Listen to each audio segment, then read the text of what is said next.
Cristian Shpendi ka humbur një mundësi të artë për të kryer në historinë e Cezenës pasi ka shpërdoruar një penallti që mund të rezultonte vendimtarin për të shtyrë skuadrën e tij drejt Serie A. Sulmuesi shqiptar ka qenë protagonist kryesor i Cezenës në 8 edicionet në Serie B me golet e tij, duke bërë skuadrën pretendente për ngjitjen pasi ajo kualifikua në play-off. Aty rregullorja e vendosi përballë Catanzaros në ndeshjen me eliminim direkt në fushën e këtij të fundit, dhe Shpendi kishte mundësinë të jepte skuadrës së tij avantazhin në startin e pjesës së dytë.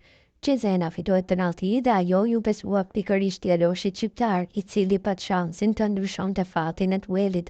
Turgjuetja e tij nga pika e parë u neutralizua nga portieri kundërshtar, duke dëshpëruar lojtarin i cili u ngushëllua gjatë nga shokët e skuadrës.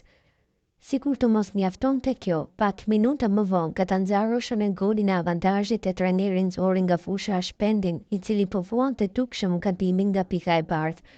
Rezultati i ndeshjes nuk ndryshoi më në minutat në vijim dhe Catanzaro vazhdoi garën në play-off për ngjitjen në elitën e futbollit italian. Ndërsa vendasit festonin, Shpendi nuk mbante dot lotu teksa shkonte poshtë tribunës së tifozëve të skuadrës së tij. Ai u ngushëllua nga shokët e skuadrës dhe mori tuar trokitjet e mbështetësve të Cezenës, ku ai u shkthyer në një idhull të mirëfillt në 2 sezonet e fundit.